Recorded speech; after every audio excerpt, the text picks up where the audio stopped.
Creo que lo recordamos por decir constantemente, ¿quieres vivir una vida productiva? Cásate, forma una familia, ama a tu país. Estos son mensajes poderosos.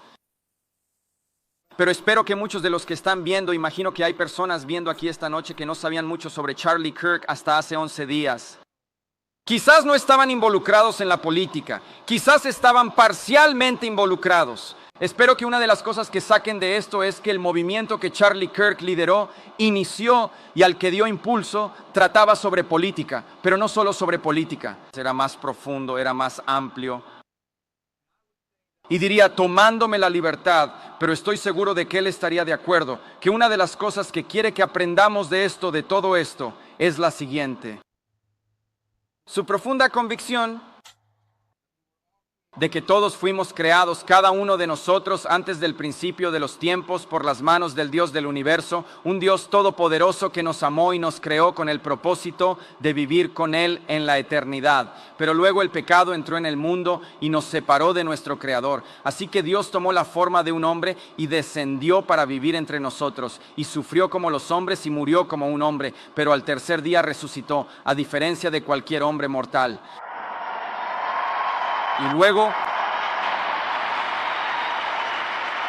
y para demostrarles a los incrédulos que estaban equivocados, comió con sus discípulos para que pudieran verlo y tocaron sus heridas.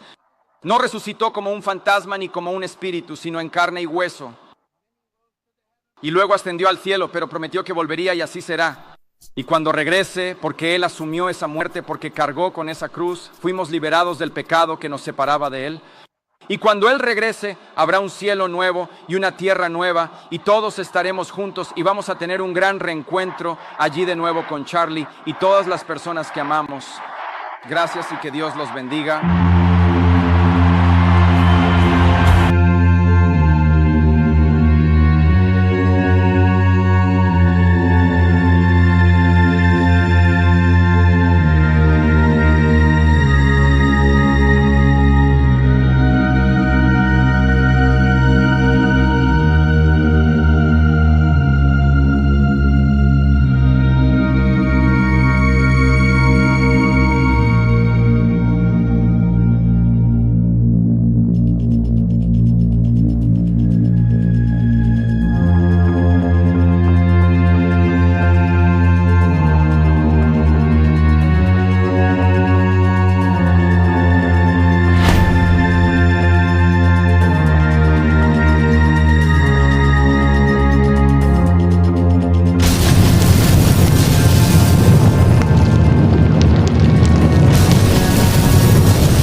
Versículo: cuando estas cosas empiecen a suceder, erguíos y levantad vuestras cabezas, porque vuestra redención está cerca.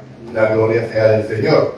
Entonces, los que puedan, póstrense conmigo para hablar ante el Señor en el trono de la gracia. Oh Señor Dios y Padre nuestro que estás en el cielo, toda la honra y la gloria es solamente para ti. Estamos viviendo tiempos solemnes, oh Dios, tiempos en que tu venida es inminente, Señor. Las profecías están avanzando rápidamente y nos están encontrando a muchos sin preparación, Dios. Así que clamamos a ti para que tu Santo Espíritu sea el que nos dirija, sea el que nos guíe, sea el que nos use, Señor, el que nos tome por completo para que sea el quien dirija nuestras decisiones. Clamamos a ti y te pedimos perdón por nuestros pecados en el nombre de Jesús. Amén y amén. Amén. Bueno, entonces, Lucas 21. Cuando estas cosas empiezan a suceder, erguid y levantad vuestra cabeza porque vuestra redención está cerca. Y vamos a avanzar. Hay una historia que yo creo que ya se las he comentado de aquí, no será de la ciudad, pero nosotros como adventistas del séptimo día fuimos conocidos como el pueblo del libro. ¿Sí? ¿Sí conocen esa parte de la historia? Entonces, donde llegamos adventistas, se suponía que llegaba alguien que conocía la palabra a profundidad, porque la iglesia siempre se empeñó en que sus miembros o los discípulos, porque no somos miembros sino discípulos, recordemos, tuvieran una preparación espiritual, y para eso la escuela sabática. O sea, para que nos afiancemos, para que conozcamos y profundicemos en el estudio de la Biblia, ¿verdad? Entonces una historia, que aquí es donde no se la desgracia, incluso la busqué en ChatGPT a ver si era real, y dice que no tiene ninguna referencia, sobre dos misioneros adventistas que llegaron a Cuba. Y cuando llegaron, como eran estadounidenses, fueron capturados inmediatamente por la policía y le dijeron: ustedes son unos espías. Pero es que nosotros no somos espías, decían. Nosotros somos misioneros. Ah, sí, son misioneros. Y causó un gran revuelo diplomático, las noticias para allá y para acá. Entonces, llegó a oídos de Fidel Castro que estos dos hombres americanos estaban allá y iba a haber consecuencias si no se tomaba una decisión. Entonces él dijo: bueno, ustedes son adventistas, de verdad, sepárenmelo. Manden uno para un cuarto y el otro me lo dejan aquí conmigo. Y lo que le dijo Fidel Castro: ustedes son adventistas, ¿verdad? Sí, sí somos adventistas. Bueno, vamos a ver si de verdad somos adventistas. Agarre ahí con el pizarrón o el tablero, como le decimos aquí, y explique detalladamente la profecía de las 70 semanas. Si no la puede explicar, es un espía y queda preso. Y bueno, así hizo con uno: el primero la pudo explicar y el segundo también, y fueron liberados porque se demostró que realmente era lo que decía. O sea, entonces, ¿qué es la reflexión que yo quiero tomar acá? De que nosotros debemos conocer, si estamos en medio de esta iglesia, somos parte de esta iglesia, debemos conocer qué es lo que cree esta iglesia, y debemos ser capaces de defender la fe que profesa esta iglesia. Porque ante una pregunta como tal, ¿quedaríamos presos o seríamos liberados? Presos. Ok, entonces es interesante. Bueno, primera pregunta de la prédica. Pues saben que las prédicas generalmente que las hago de manera expositiva, y me gusta hacer preguntas porque en las preguntas y en la repetición está el aprendizaje. ¿Qué es ser adventista? Esperar la segunda venida del Señor. Un adventista es una persona que espera la segunda venida de Jesús. Entonces, ¿son nada más adventistas los que estamos aquí? En teoría no debería ser así, porque todo el mundo cristiano debería ser adventista, porque ¿cuál es la esperanza bienaventurada? Ese encuentro maravilloso, ¿cierto? Segunda pregunta: ¿estás tú deseoso de encontrarte con Jesús? Gloria a Dios. Es lo que más anhelamos, ¿cierto? Es lo que anhelaban los pioneros en 1844. Como breve historia, vendieron todo lo que tenían. ¿Por qué? Porque no había nada más importante para ellos que encontrarse con el Señor. Triste que en la medida del paso del tiempo, ese sentimiento o esa espera se fue perdiendo, y el amor al mundo volvió, y nos concentramos más en las cosas de acá que en las cosas de allá. Esa es nuestra realidad espiritual. O sea, no podemos negar ni voltear a un lado y decir que no es así, porque es nuestra realidad. Empezando por mí. Ok, tercera pregunta: ¿cuándo falta para ese encuentro con Jesús? Exactamente. No sabemos. Yo no puedo decir: mira, faltan 5 días, 10 años, 8 años, 100 años, 1500 años. No lo podemos decir porque no sabemos la fecha y la hora. Pero ante las señales que creemos o que inferimos, que es inminente el regreso del Señor. Entonces, aquí hay algo que se ha hecho común, que lo vemos mucho en las redes, un anuncio que no sé quién lo diseñó, pero voy a hacer eco de ello, que es algo que nosotros deberíamos estar predicando, que dice: la venida de Cristo hoy es más inminente que nunca. ¿Lo creen así? Amén. Amén. ¿Okay?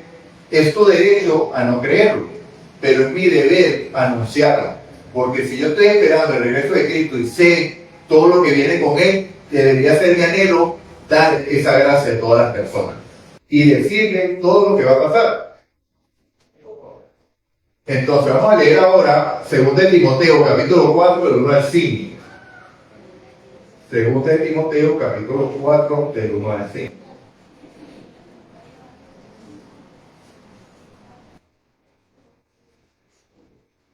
Entonces dice así: requiero yo pues delante de Dios y del Señor Jesucristo, que ha de juzgar a los vivos y a los muertos en su manifestación y en su reino, que predique la palabra que estés a tiempo y fuera de tiempo, redarguye, reprende, exhorta con toda paciencia y doctrina, para los que piensan que la doctrina no es importante. Porque vendrán tiempos cuando no sufrirán la sana doctrina, antes teniendo comezón de oír, se amontonarán maestros conforme a sus concupiscencias. ¿Se está viendo esto hoy? O sea, la gente quiere escuchar lo que quiere escuchar, donde se sientan cómodos. Vas a ser prosperado. Dios quiere que tú seas próspero, que tú tengas éxito en todo, pero eso no es lo que dice la palabra de Dios. La palabra de Dios, Jesús enseñó: en este mundo tendrán aflicción, pero confiad que yo he vencido al mundo. Él no promete una prosperidad terrenal. Él lo que promete es algo mucho mayor, la vida eterna. O sea, nada de este mundo se compara a lo que Jesús nos puede dar. Versículo 4: y se apartarán de la verdad del oído y se volverán a la fábula. El quinto: pero tú eres todo, soportas las aflicciones, haz la obra evangelista, cumple tu ministerio. Entonces vemos, amados, que aquí se espera, debemos predicar afuera, a tiempo y afuera de tiempo, porque debemos esperar la esperanza bienaventurada. Vuelve al versículo 3, Henry, para ver algo, porque creo que tiene algo distinto aquí. Ok, información suficiente, porque yo busqué ahí. Acá dice conforme a su propia pasión. Ok, vamos creo que Tito capítulo 2, versículo 3, que lo dice, que se estaba buscando, pero ustedes están, ¿no? Que no es Tito, creo. 2, 3, creo que sí, o 3, para ver. Ya se lo voy a decir, que no lo anoté aquí. Ok, sí, 2, 3. ¿Qué dice? Esperando aquella esperanza bienaventurada, la manifestación gloriosa del gran Dios y Salvador, nuestro Señor Jesucristo. La esperanza bienaventurada es un encuentro maravilloso con Cristo, que como adventistas estamos esperando. ¿Quiénes están esperando? Todos los que aman su venida, como lo decía Timoteo. Entonces, todos los cristianos deberían ser adventistas. O sea, porque ¿quiénes van a recibir la corona de vida? Los que aman su venida. Nada más ellos, nadie más. ¿Okay? Entonces, ¿para qué levantó Dios una iglesia? Para traer a todos a sí mismo. Ok, para traer a todos a sí mismo, pero es la misión general que la conseguimos en Mateo capítulo 28, versículo 18 al 20, ¿verdad? Por tanto, bautizándonos de toda la nación, bautizándolos en el nombre del Padre, el Hijo y el Espíritu Santo, enseñándoles a guardar todas las cosas que os he enseñado. He aquí, y yo estoy con vosotros ¿cuándo? Todos los días hasta el fin. La misma promesa que le dio a Moisés: anda el faraón porque yo voy a estar contigo. Entonces no tenemos nada que temer, no tenemos que angustiarnos, no tenemos que pensar: uy, qué misión tan grande, porque Cristo empieza diciendo que toda potestad en el cielo y en la tierra le sido dada. O sea que esa potestad, ya que Él está con nosotros, está disponible ¿para quién? Para usted y para mí, con un fin específico: el cumplimiento de la misión.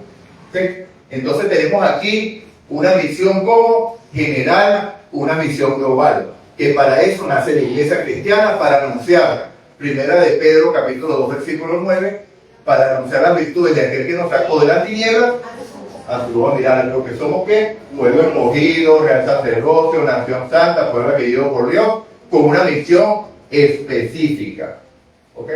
Entonces, ¿cómo nace la iglesia adventista el séptimo día? Ya lo dije brevemente, de un gran chasco, ¿cierto? 1844. El encuentro, William Miller estudió las profecías, llegó al punto de las 2300 tardes y mañana, Daniel creo que 8:14, y determinó que Cristo venía en 1844. Primero fue en 1843 y después lo cambiaron en 1844. De verdad que es asombroso que alguien que está estudiando la Biblia versículo a versículo haya cometido ese error, porque ya había pasado por el libro de Levítico, el capítulo 23, que implica cada una de las fiestas judías, que son la Pascua, los panes sin levadura, las primicias, Pentecostés, trompetas, día de expiación y los tabernáculos. Entonces, él pasó de las trompetas a las cabañas y se saltó el día de expiación.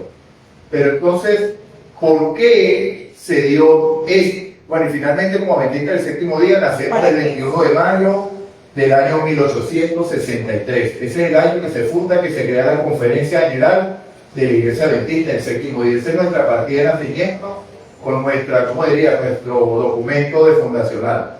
21 de mayo de 1863. Pero ahora, ¿dónde encontramos ese evento en la Biblia? Vamos a ver, adventistas. ¿Quién me puede decir dónde está el llamado profético de la iglesia en la Biblia?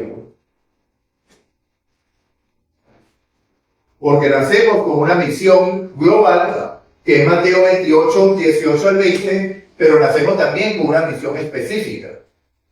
Y entonces eso explica por qué este hombre que estudió la Biblia cometió ese error de confundir, de saltar de la fiesta de las trompetas a la fiesta de las cabañas, y se tragó o se comió, no sé cómo podríamos decirlo, se saltó la fiesta del día de expiación, o el juicio se lo saltó. ¿Okay? Entonces, porque las cabañas representan el encuentro con el Señor.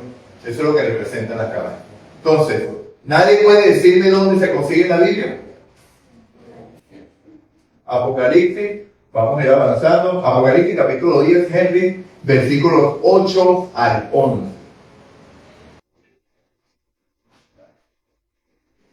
Dice así: y oí la voz que oí del cielo hablaba otra vez conmigo y decía: ve y toma el librito abierto de la mano del ángel que está sobre el mar y sobre la tierra. Y fui al ángel diciéndole que me diese el librito, y él me dijo: toma y traga. Él te hará amargar tu vientre, pero en tu boca será dulce como la miel. Versículo 10. Y tomé el librito de la mano del ángel y lo devoré. Y era dulce en mi mano, en mi boca, pero como la miel, y cuando lo hube devorado fue amargo en mi vientre. Y el 11, y él le dice: es necesario que profetices otra vez a muchos pueblos, mentes y lenguas y reyes, dice esta versión. Entonces, ¿qué vemos aquí? Cuando nosotros vemos el libro de Daniel en el último capítulo, en el capítulo 12, Daniel todavía está consternado por la visión que vio. Por la visión de las cuatro bestias, por la profecía de largo tiempo que le decía hasta 2300 tardes y mañana y el santuario será purificado. ¿Por qué? Porque a Daniel le fue revelado que sería pisoteado el continuo. ¿Okay? Y entonces que el ministerio del santuario pararía, y Daniel está consternado porque si se acaba el ministerio del santuario, ¿qué se acababa también? Se acababa el pueblo de Israel. Y por supuesto, como coterráneo, él pensaba que era el pueblo de Dios y eso era para siempre. Entonces fue necesario que le explicaran a Daniel que había una profecía para ellos y una profecía para el tiempo final. Y entonces, como no entendía, el ángel le dice a Daniel: cierra el libro porque esto es para el tiempo del fin. Tú descansas y tú te levantas. Maravillosa promesa, ¿cierto? Tú vas a resucitar en aquel día. No te preocupes por eso. Cierra el libro. Y entonces aquí vemos el ángel diciendo: abre el libro, toma el libro.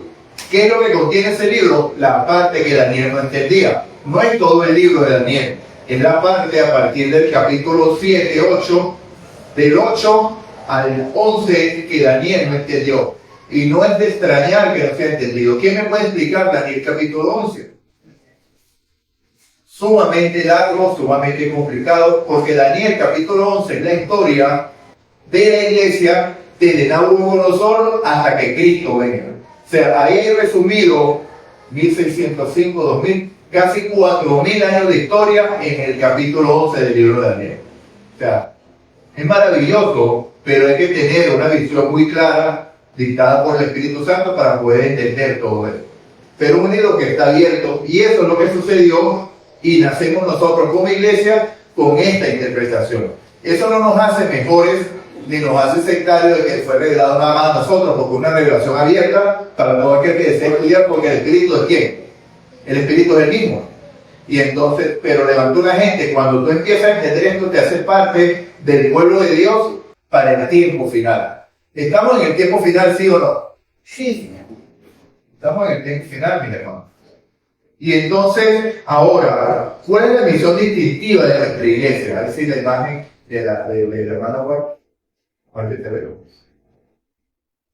tenemos una misión global, es predicar el evangelio, pero nosotros nacemos con una misión específica. Así que, si escucha a alguien por allí diciendo, no, que nosotros los adventistas no tenemos un mensaje especial porque la Biblia tiene 5.000 años, 6.000 años, no, mi hermano, eso es un error. Uy, no se puede poner mal.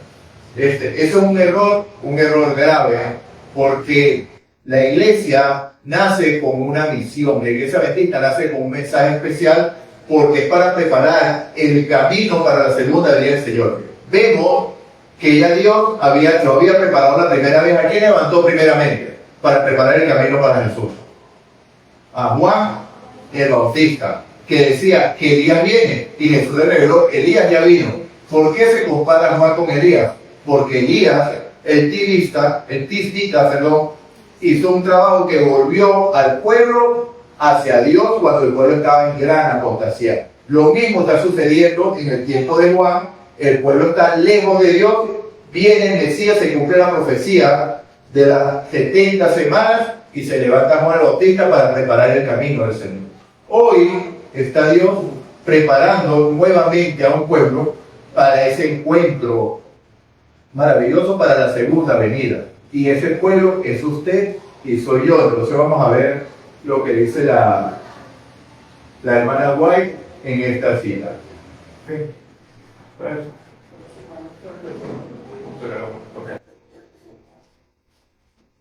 ¿Sí creemos que la hermana White es inspirada por Dios, sí o no? Sí. Ok. Es revelación divina lo que se está diciendo allí. No se va a esperar a ver. Problemitas técnicos.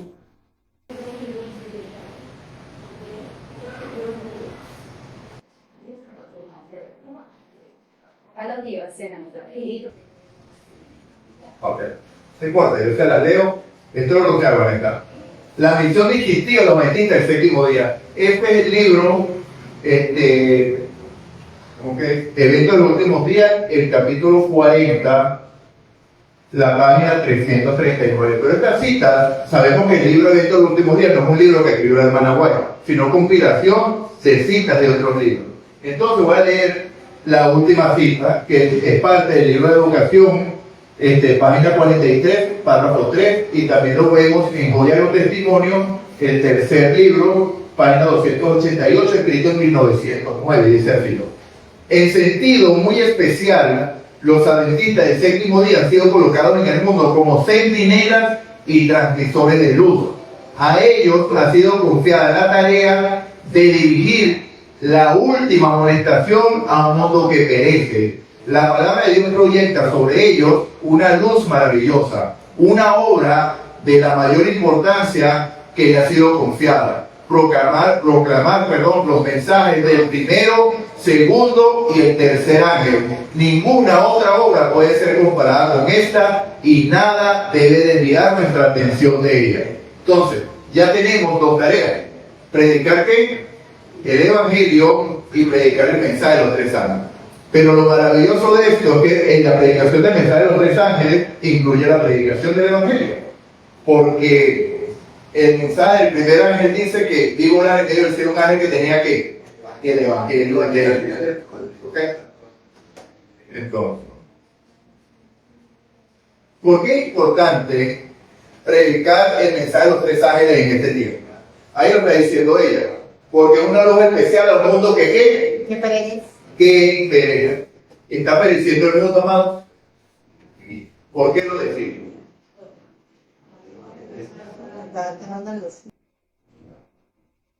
Por el aumento de la maldad. ¿Qué pasa con el amor?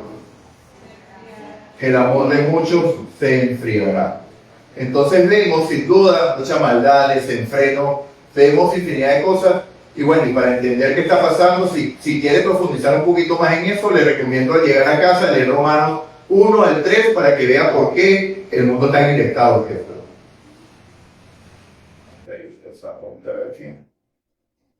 Entonces vamos ahora a Apocalipsis capítulo 3. Yo lo buscaré en la Biblia para que nos salgamos de él. Que vamos a buscar más cositas. Vamos a abrir nuestra Biblia, amados, para que podamos ir avanzando. Apocalipsis capítulo 13. ¿Por qué el mundo está como está? Porque estamos en la etapa final. Y hay una bestia que ya está actuando, ¿cierto? Y entonces, veamos. Vamos a leer primeramente capítulo 1, del versículo 1 al versículo 8, y dice así. Apocalipsis capítulo 13, versículo 1.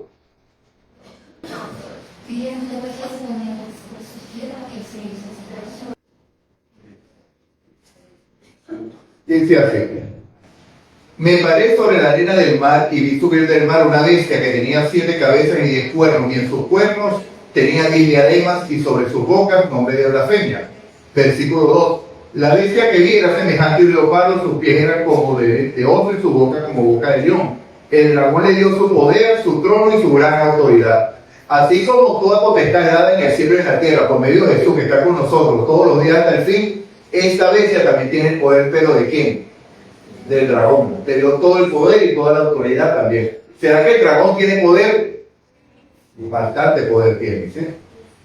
Versículo 3. Vieron de sus cabezas como herida de muerte, pero su herida mortal fue sanada. Y toda la tierra se maravilló después de la bestia y adoraron a la bestia diciendo: ¿quién como la bestia y quién podrá luchar contra ella? Versículo 5. También se le dio boca que hablara arrogancias y blasfemia, y se le dio autoridad para actuar 42 meses. Versículo 6. Y abrió su boca para blasfemar contra Dios y para blasfemar de su nombre, de su tabernáculo y de los que habitan en el cielo. Se le permitió hacer guerra contra los santos y vencerlos. También se le dio autoridad sobre toda tribu, pueblo, lengua y nación. O sea que esta bestia tiene autoridad sobre toda nación, que sobre todo el mundo. Y finalmente el versículo 8 dice: y la adoraron todos los habitantes de la tierra cuyos nombres no estaban escritos desde el principio del mundo en el libro de la vida del Cordero que fue inmolado. Entonces veamos cómo se relaciona la escuela sabática con la predicación. O sea, la creencia fundamental número 8 es el conflicto, el gran conflicto, como creencia fundamental de que Satanás, la serpiente antigua, se reveló en el cielo y trajo el conflicto aquí a la tierra. Y ya lo dijo Henry, que lo aclaró, un problema de adoración. Satanás quiere adoración, y vemos que definitivamente, versículo 8 del capítulo 13, la adoraron todos los habitantes de la tierra, cuyos nombres no estaban escritos desde el principio del mundo ni en el libro de la vida del Cordero. ¿Okay? Entonces, ahora vamos a ver, para complementar esto, vamos ahora a Daniel, vamos a leer el capítulo 7, los versículos 23 al 25. Debemos recordar, amados, que Daniel y Apocalipsis son libros que se complementan. ¿Ok? Entonces, vamos a Daniel, capítulo 7, versículos 23 al 25. Luego vamos a volver a Apocalipsis. Y dice así, digo así: la cuarta bestia era un cuarto reino en la tierra, la cual será diferente de todos los otros reinos, y a toda la tierra durará, trillará y despedazará. Los 10 cuernos significan que de aquel reino se levantarán 10 reyes, y tras ellos se levantará otro, el cual será diferente de los primeros y heredará a 3 reyes. El 25, y hablará palabras contra el Altísimo, a los santos del Altísimo quebrantará, pensará en cambiar los tiempos de la ley y será entregado en sus manos hasta el tiempo y medio tiempo. Básicamente aquí se está repitiendo lo mismo que dijo Juan en el capítulo 13 de Apocalipsis, cuando dijo que tenía grande boca, que blasfemaba el nombre de Dios y que actuaba en contra de Dios. ¿Qué es una bestia? El mismo Daniel, capítulo 7 y 17, dice que las bestias son reyes o gobiernos. O sea, ¿qué es la bestia? Un imperio. Entonces, ¿qué va a hacer esto? Un gobierno diferente según Daniel, capítulo 7, que lo acabamos de leer. ¿Cierto? Entonces, vamos a ver. Nosotros somos adventistas del séptimo día. Y vamos a leer unas características aquí rapidito, en un estudio previo que ya había hecho. Vemos que este cuerno pequeño arrancó 3 cuernos, tenía ojos como de hombre, hablaba de la esposa, ¿cierto? Esas son las características. Ok. Y entonces los 10 cuernos significa que de aquel reino se levantarán 10 reyes y tras ellos se levantará otro, el cual será diferente a los primeros. Ok, entonces ya vamos a ver. ¿Cuáles que representan estos 10 reyes? El imperio romano fue derrotado con. ¿Qué pasó con el imperio romano? Que era el que dominaba en esa época. ¿Qué sucedió? Un poquito de historia. Las tribus bárbaras fueron, primero invadieron a Roma y progresivamente fueron tomando los territorios. Exactamente. El imperio romano se fue debilitando con el tiempo por la forma de gobierno, por la corrupción, por todo lo que hacían, por la forma en que manejaban la nación, se fue debilitando y las tribus bárbaras fueron agarrando poder y fue siendo devorado de a poco el Imperio Romano. Y entonces, en lugar del Imperio Romano, se estableció un gobierno por 10 tribus bárbaras, que eran los visigodos, los vándalos, los ostrogodos, los vándalos, los francos, los burgundios, los suevos, los anglosajones, los alamanes y los éulos. Estas 10 tribus bárbaras, como ese nombre se los conoce, son el fundamento de las naciones europeas de la actualidad. En el año 508 fueron derrotados los visigodos, que fueron las 3 tribus que dice que el cuerno pequeño tumbó. Los visigodos en el año 508, en el 534 fueron derrotados los vándalos y finalmente en el 538 fueron derrotados los ostrogodos. La característica que compartían las 3 tribus, que eran arrianas, creían en la doctrina de Alejandro Agrio. ¿Quién era Alejandro Agrio? Una doctrina que es muy famosa y que ha permeado en nuestra iglesia hoy. Alejandro Agrio decía que el Espíritu Santo no era una persona, sino que era un poder. Decía que Cristo no era Dios, sino que era un ser creado. Entonces, para que se estableciera la bestia como tal, tenía que acabar con esa creencia. Pero fíjense que la acabó en el momento, pero esa doctrina volvió. Hoy son semi-arrianos. No arrianos como tal, porque no tienen el poder que tenían estas tribus bárbaras como tal. Pero hoy continúan. ¿Ok? Entonces por un lado. Entonces fíjense lo que sucedió. En el año 533, Justiniano declaró al obispo de Roma como gobernador de todos los altos sacerdotes de Dios. Sin embargo, la presencia de las tribus arrianas no permitió que se pusiera por práctica este decreto. Cuando en el año 533 no se permitió que se pusiera por práctica.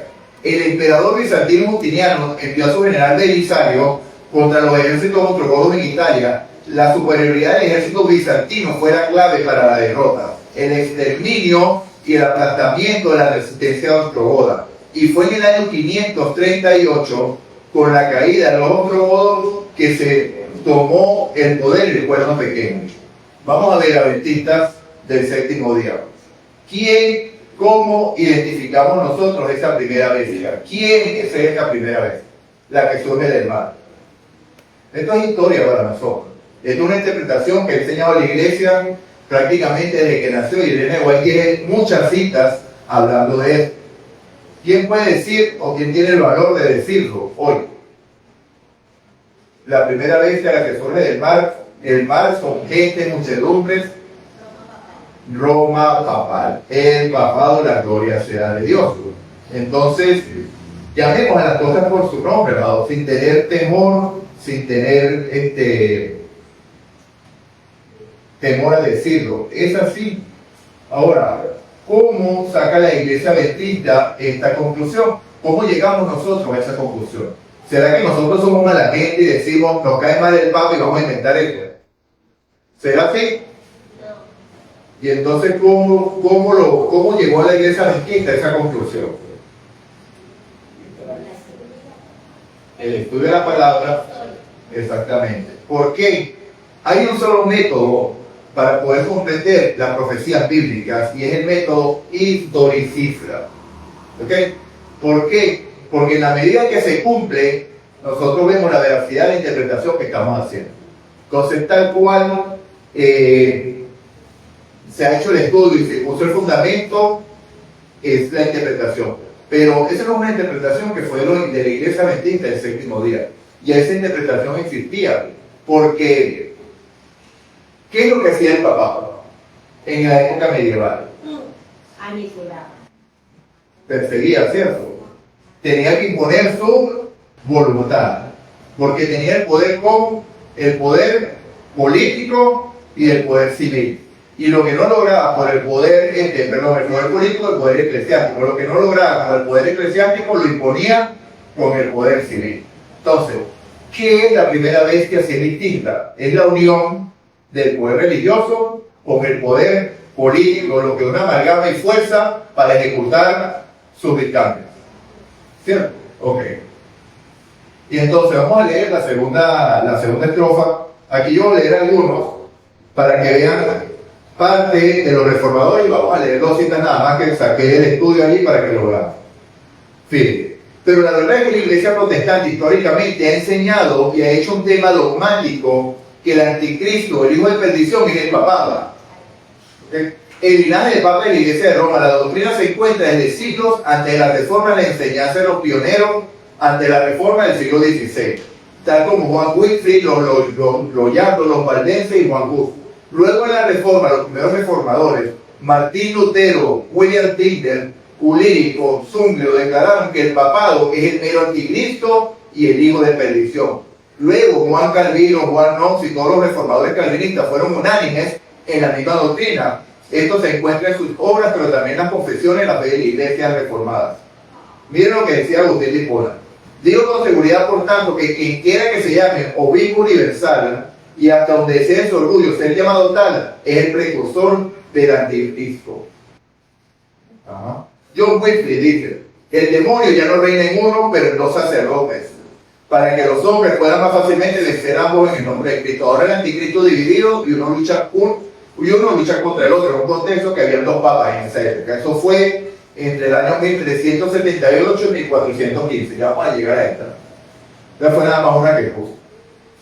Bueno, vamos a llegar a esta. Entonces ya vemos que decía, llamar al anticristo, al romano pontífice, aquella tiranía que el Papa mismo ha tenido por tantos años ejercitado sobre la iglesia, el mismo anticristo, de perdición de que Pablo habla en Primera de Tesalonicenses capítulo 5, el hijo de perdición. Y en la fe de Westminster de 1647, en la iglesia, dice que no hay más cabeza en la iglesia que el Señor Jesucristo. ¿Estamos de acuerdo en eso? Gloria a Dios, ¿verdad? Y no puede en un sentido el Papa de Roma ser cabeza de ella, ya que es el anticristo y aquel hombre de pecado y de perdición que se exalta en la iglesia contra Cristo y contra todo lo que se llama Dios. Entonces, hay evidencia histórica que eso no es un invento nuestro.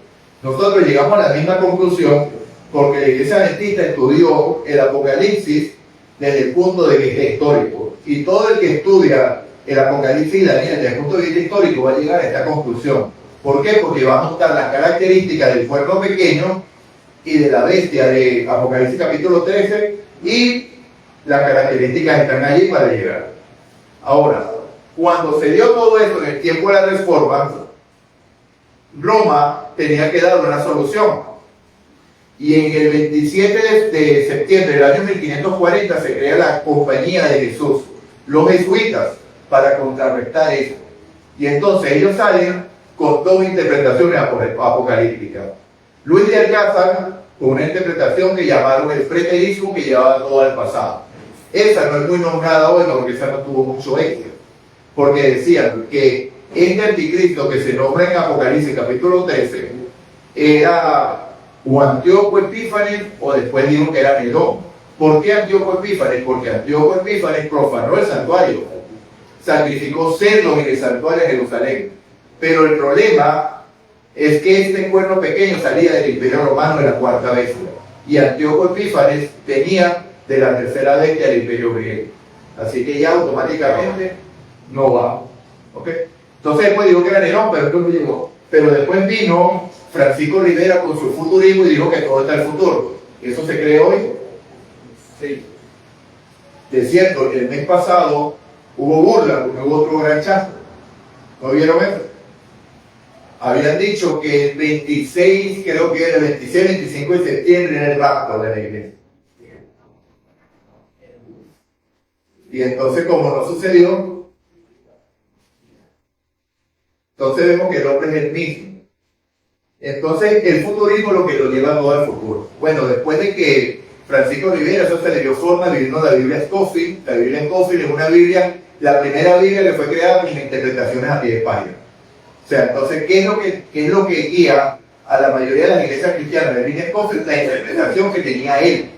Y lo que se mete más profundo en esas aguas dice que Scofield fue pagado por Roma para desviar al pueblo. Después vino John Nelson Darby y le dio forma a esto, con el rapto secreto, con toda esa situación. Y adivinen en qué año se dio todo esto, a mediados del siglo XIX.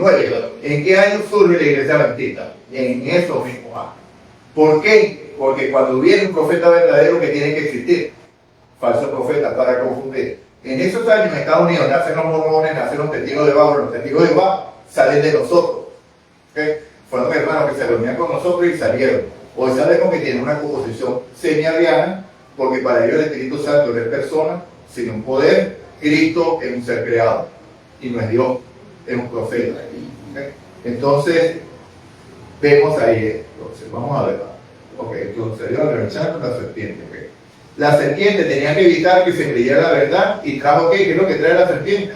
Confusión. O sea, para que la gente te da tu vuelta y el mensaje verdadero no sea creído.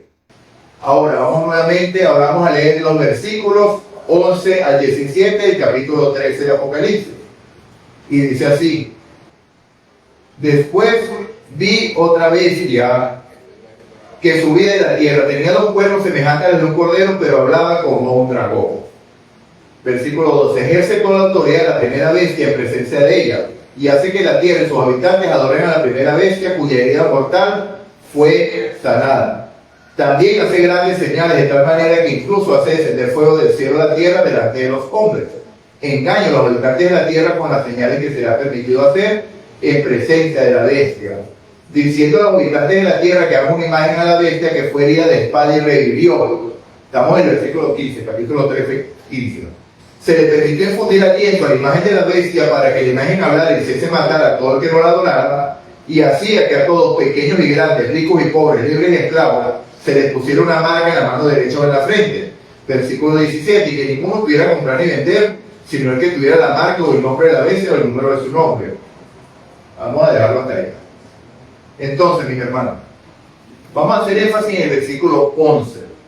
Después vi otra bestia que subía de la tierra. Tenía dos cuernos semejantes a los de un cordero, pero hablaba como un dragón. Ya vimos que la iglesia adventista tiene una interpretación apocalíptica derivada de la escuela que historicista. Y las conclusiones que llegamos de la primera bestia es la misma conclusión que llegaron ¿quiénes? Los reformadores, que tuvieron una parte importante en cuándo, en la historia, ¿verdad? En la reforma de la iglesia. ¿Cierto?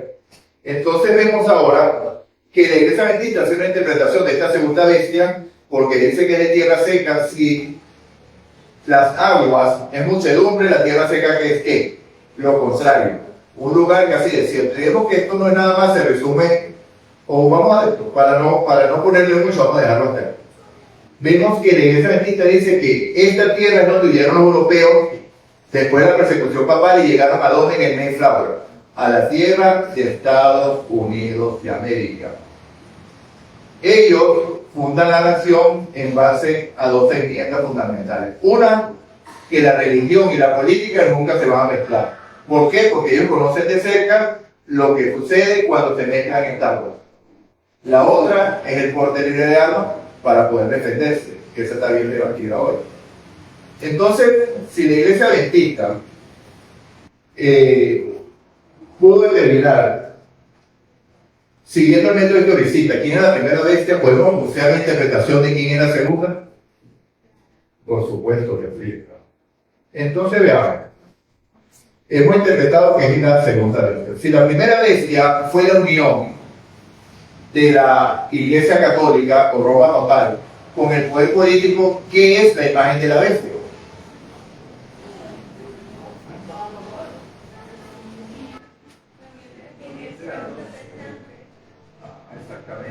Ya no es la unión de la política, pero ahora no con la Iglesia Católica, sino con la Iglesia Cristiana protestante. No es la bestia, es la imagen de la bestia. Hace lo mismo, pero con otro protagonista. Ya no es el Imperio Romano, ya no es el Imperio Europeo, sino Estados Unidos, y el protagonista es la Iglesia protestante. ¿Dónde lo vemos hoy? Cuando nosotros vemos lo que está sucediendo hoy en Estados Unidos, ¿qué se está imponiendo? Una corriente ideológica que se llama el nacionalismo cristiano. O sea, nosotros de forma lo vemos bien, porque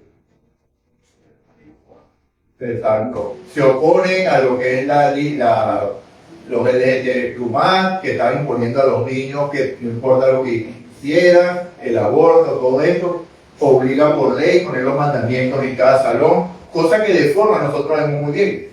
Pero ¿qué pasa en el foro? Eso debería ser así. ¿Dónde se enseñan los mandamientos? En el hogar.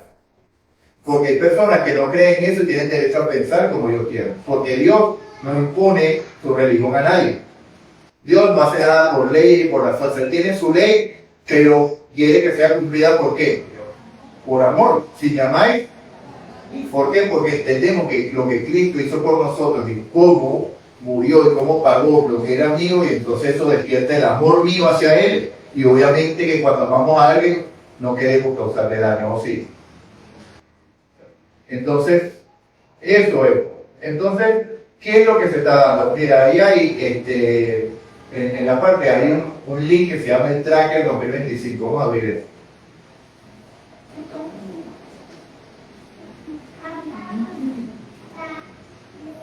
¿De marzo o el de a ver, ese Tracker 2025 un chiquitito en significado? No, pero está en video.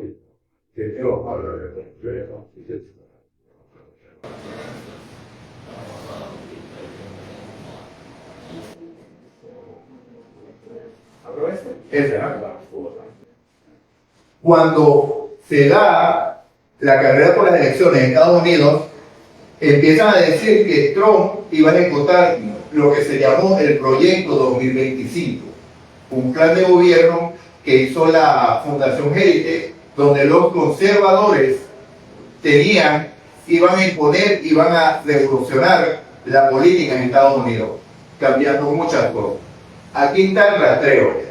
Ha tenido un retroceso, se ha paralizado, porque en los primeros 3 meses este proyecto alcanzó una evolución del 42%. O sea que en 6 meses ha avanzado 8% nada.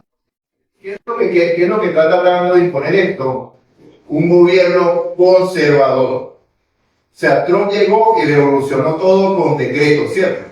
Ahora, lo primero que dijo, ahora hay 2 géneros, hombre y mujer. Ya no hay 60 géneros, como estaba viendo. Que en estos días Carolina me dice que estaba viendo que una protesta es más fuerte. En Europa, que parece, comento esto y da risa. Había una protesta porque las personas que se creen perros le estaban quitando sus derechos.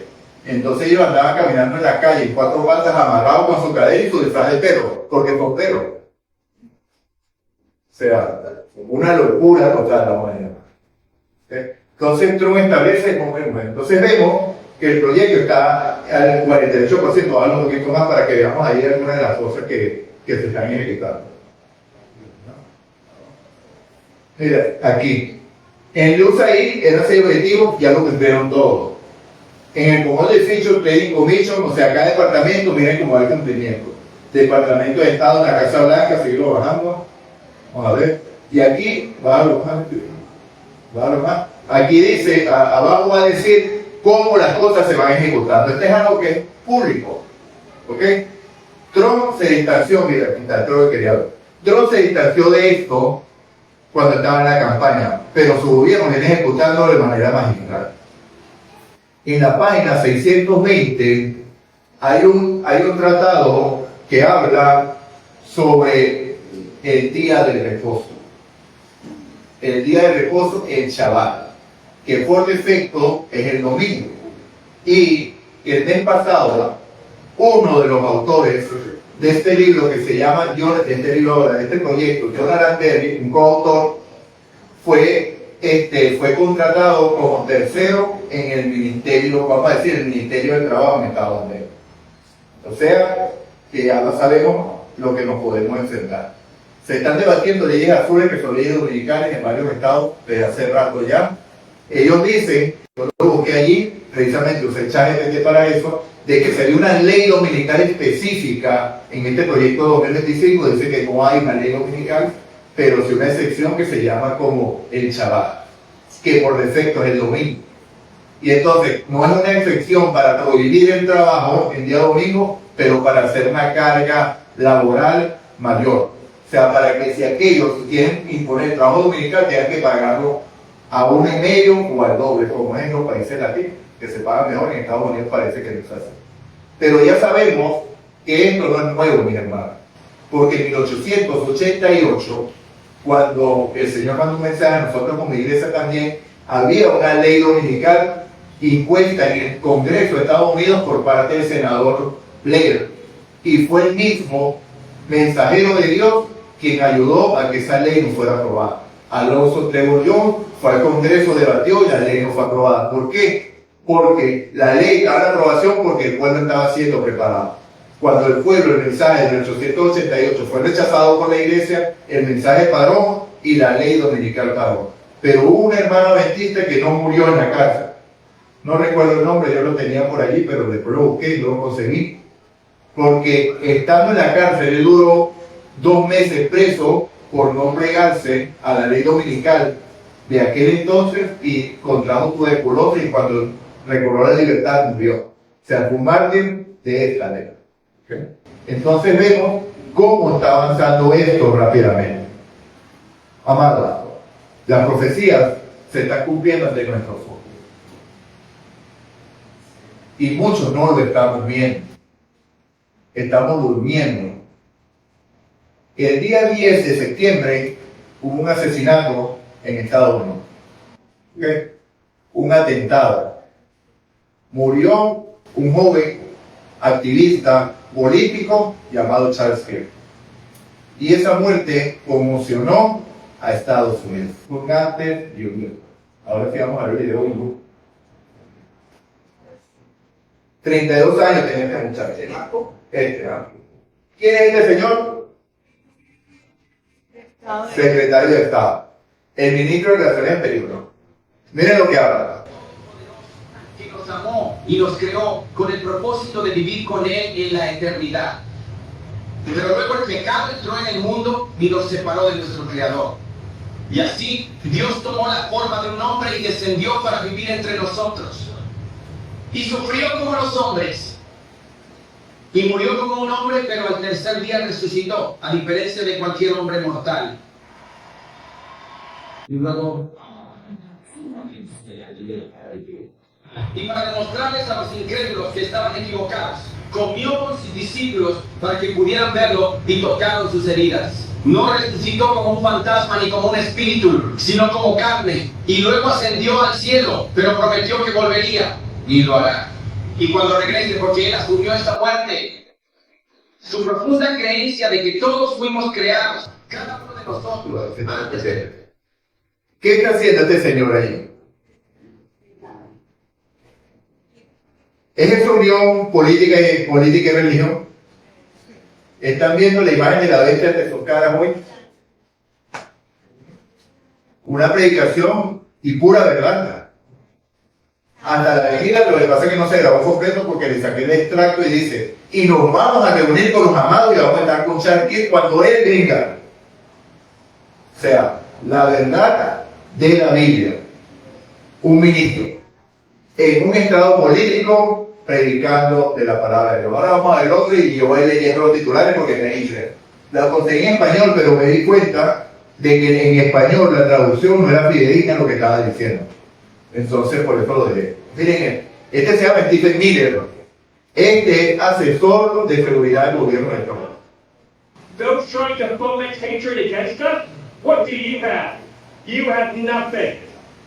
Ok, dice, a quienes están intentando que nos odien a nosotros, ¿quiénes nosotros? A los nacionalistas cristianos que queremos poner orden en el país. Ustedes son nada. Así, con ese mismo tono que está hablando. Escuchen el tono de voz. Son nadie, son la maldad, son la envidia, son la codicia, son el odio, son nada. No pueden construir nada, no pueden producir nada, no pueden crear nada. Nosotros somos quienes construimos, nosotros somos quienes creamos, nosotros somos quienes llevamos a la humanidad. No pueden derrotarnos, no pueden detenernos, no pueden pararnos, no pueden disuadirnos. Llevaremos a Charlie y a nuestros corazones cada día. Lucharemos aún más por lo que nos hiciste. No tienen idea del dragón que han despertado. ¿Qué es lo que decía Apocalipsis capítulo 13, versículo 11? Tiene cuernos de cordero, pero habla como ¿quién se despertó? Mi amado, si no lo quieren ver, no podemos hacer más. Esto empezó. Esto está corriendo. Esto se está ejecutando. La bestia ya está hablando, ya se está generando.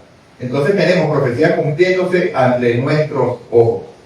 Ahora, ¿para qué? Porque es importante que nosotros prediquemos el mensaje de los 3 ángeles, porque es la respuesta de Dios ante esto que está sucediendo. Tenemos una luz, que decía la hermana White, una luz para este pueblo, para este mundo que perece. El dragón está cumpliendo su voluntad. Vemos incluso hoy que Donald Trump dice que él merecía el premio Nobel de la Paz porque ha parado ¿cuántas? 8 guerras. Y se enumeraron. Ok, 8 guerras. Pero esto nos recuerda una vez más que algo que le falta es terminar de acabar con la cuestión de Venezuela, que luego va a hacer, de eso no hay duda, y concentrarse en Rusia y Ucrania. Y entonces estaba leyendo esta semana que la situación de Venezuela va más allá de simplemente la liberación de Venezuela, lo cual eso me da un saltico en el corazón porque nosotros sabemos lo que ha pasado allá, pero no es la forma, o sea, en el sentido, porque Trump dice, vamos a hacer la paz si no te bombardeo. Y de hecho, hacían una similitud de la comparación con Obama y con Biden, que le decía Hamas, porque Hamas no es nuevo, le decía, vamos a dialogar, voy a bombardear a todo el mundo. Nada. Biden, vamos a dialogar, voy a tirar bombas y voy a acabar con todo. Trump, te voy a explotar, vamos a dialogar, mi hermano. Entonces, es la manera en que le está imponiendo la paz a través de la guerra. Pero ¿qué sucederá cuando diga paz y seguridad? Porque es una paz que se sostiene ¿sobre qué? Sobre la Sobre la cohesión. Y nada con la cohesión nunca ha funcionado para nada. Entonces, estamos ahí. Entonces, ¿por qué es importante la predicación del Evangelio? Vamos ahora a Apocalipsis capítulo 7. Y así ya salimos de ella, no volvemos a la Biblia. Voy leyendo para que vayamos rápido, porque vayamos terminando. Después de esto, vi 4 ángeles de pie sobre los 4 ángulos de la tierra, deteniendo los 4 vientos, 7-1, que no soplara viento alguno sobre la tierra, ni sobre el mar, ni sobre ningún árbol. Vi también otro ángel que subía de donde sale el sol, que tenía el sello del Dios vivo, y clamó gran voz a los 4 ángeles que se les había dado el poder de hacer daño a la tierra y al mar, diciendo, versículo 3, no haga daño a la tierra, ni al mar, ni a los árboles, hasta que le hayamos sellado en sus frentes a los siervos de nuestro Dios. Y oí el número de los sellados, 144,000 de todas las tribus de Israel. Cuando vamos a Apocalipsis 14, versículos 1 al 5, dice, después miré y vi que el Cordero estaba de pie sobre el monte de Sion, y con él, ¿quién? 144,000.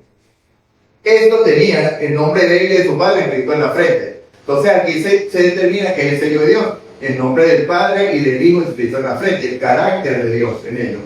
Y oí una voz del cielo como entrando muchas aguas, y como el sonido de gran trueno, la voz que era como de arpista que tocaban sus arpas, cantaban cánticos nuevos delante del trono de Dios, y los 4 seres vivientes los alzaron, nada podían meter.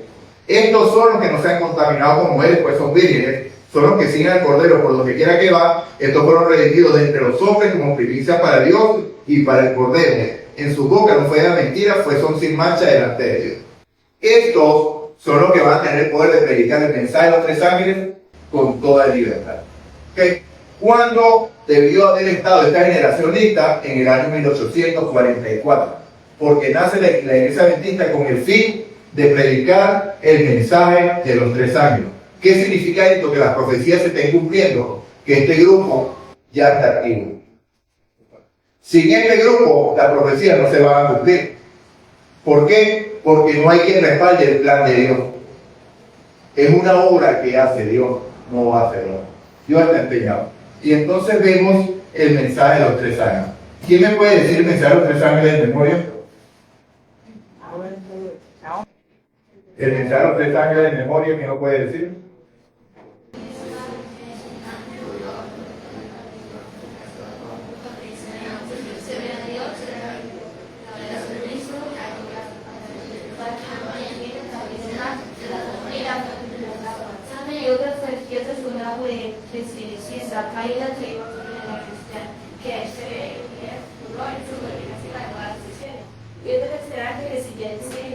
Söyleme öğrenmekte sokak dolayısıyla normal konsektörleri yaşamak deneyimi ve herkes bir Gloria a Dios. Y finalmente el versículo 12 dice, aquí está la paciencia de los santos, los que guardan el mandamiento de Dios y tienen el testimonio de Jesús. Mi amada, si usted no se lo sabe de memoria, le recomiendo que se lo aprenda. ¿Por qué? Porque esa es la misión que usted como adventista del séptimo día tiene. Predicar el Evangelio y avisar al mundo que este mundo está acabándose ya. Vemos las profecías cumpliéndose. Ya esos 144.000 amados, si no están listos, están casi listos. Yo no puedo afirmar o negar que el juicio de los vivos empezó o no haya empezado porque yo no tengo esa revelación, pero ante los acontecimientos yo podría inferir eso. Muchos dicen, no, que cuando venga la ley medical la palabra no especifica, y yo no puedo afirmarlo, ni puedo negarlo tampoco. Lo que sí veo es la profecía cumpliendo, eso sí lo estoy viendo. Estas son las señales que nos hacen entrar listos. Entonces, ¿por qué se están cumpliendo las profecías? Porque hay un pueblo que está creyendo en la Biblia. La pregunta, ¿eres tú uno de ellos? ¿O deseas ser tú uno de ellos? Entonces, ¿qué es lo que debemos hacer para ser uno de ellos? Rendirnos totalmente ante el Señor y dejar que Él haga su voluntad en cada uno de nosotros. Entonces lo vemos.